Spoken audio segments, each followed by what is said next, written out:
Big trouble for Tiger Woods, the legendary golfer, arrested on suspicion of driving under the influence in Jupiter, Florida, early yesterday morning. He was later released. Woods released a statement following his arrest, saying in part, quote, "I understand the severity of what I did, and I take full responsibility for my actions. I want the public to know that alcohol was not involved. What happened was an unexpected reaction to prescribed medications. I didn't realize the mix of medications had affected me so strongly. I would like to apologize with all my heart to my family, friends, and fans. I expect more from myself, too. I will do everything in my power to ensure this never happens again." Joining me now is sportscaster and Fox News sports analyst Jim Gray. Jim, how much does this hurt Tiger's career and his sponsorship deals? Well, I'm sure it will have a very negative impact on his career, the perception with the fans. He was just trying to begin to recover from the 2009 scandal of all the extramarital affairs.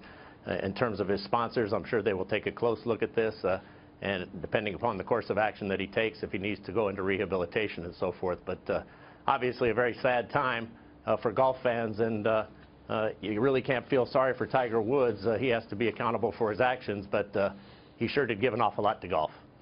Jim, do you think, and we should point out Tiger's major sponsors include Nike, TaylorMade Golf, Rolex. Nike stood by Tiger after the incident and all of the revelations about his private life that happened on Thanksgiving back in 2009. But does Tiger have a shot, Jim, at actually coming back and playing golf well, just coming off his 4th back surgery? Well, he had already announced with this spinal fusion that he just had that he probably wasn't going to be able to play for the rest of the year, so that was problematic in the first place.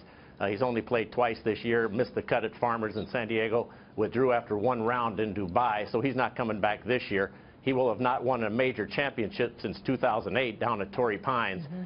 He's only played 19 tournaments since 2014, so his golf career as it is right now really is virtually non-existent. Can he come back? Sure. Will he come back and ever be what he was? There's no way. You know, I feel that, or we all know that Tiger Woods had such an impact on the game of golf. He made it more popular. He brought it to the people. And without him, there's been sort of a void in the celebrity within the popularity. We're seeing a lot of golf clubs having trouble and struggling. Do you think that, I mean, how does golf even make a rebound after we have sort of this vacuum of celebrity there? Well, golf will be just fine. Golf has survived the retirement of Arnold Palmer, of Ben Hogan. You can go all the way back, Bobby Jones, Jack Nicklaus, Lee Trevino, very popular golfers, Tom Watson. Tiger Woods did raise the entire level of the sport of golf, and he did it for 10 or 15 years when he dominated the game. He was a very popular figure, and he is perhaps, he won't be statistically the greatest golfer ever, but perhaps, at least for this era, he is the best golfer to have played in this era. But golf will survive. Rory McIlroy, Jordan Spieth, Jason Day. There are an awful lot of young players right now, Dustin Johnson. Will they capture the imagination of the public like Tiger Woods? Probably not. Tiger Woods was a once-in-a-lifetime type of golfer. He was a Michael Jordan, Muhammad Ali type of person. But from where he was to where he is, it's really tragic. Can I be a contrarian on the whole endorsement thing? It seems to me that the companies that endorse him are not endorsing him because he's still a great golfer. His golf game fell apart after his marriage, and his life fell apart and became exposed. So it's a nostalgia for what he represented to the game, and they are going to want to believe that this was just pain medications for the back surgery, and that even if he was drinking, it pales in comparison to the previous hits that he took on his character.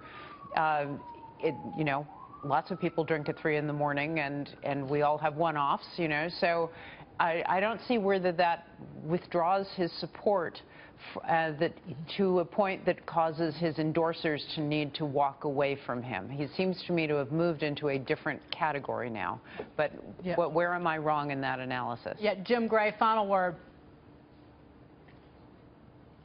Well, they may not walk away from him because they have so much money tied into him, but that doesn't mean he'll be effective as an endorser going forward. I mean, yes, he can recover. He is not the first guy who will have been through this, and he won't be the first guy to be able to recover and live a decent life and make major contributions. The question is will he effectively be able to sell any of the things that he is trying to peddle to the public at this point, coming off now his second infraction, and Right. it just doesn't bode well. I'm sure they will stick behind him because they have all this money tied into them. Right.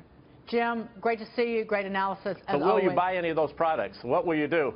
You know what? I'd buy them, but Thank not you. because Good of to be with Tiger you. Woods, right? I would buy them not because of Tiger Woods. Golf gear, Nike, sure, but it's not because There you Tiger is go. a spokesman. Jim, good to see you. Take care. Jim Gray joining us from Italy, all the way from Italy. Come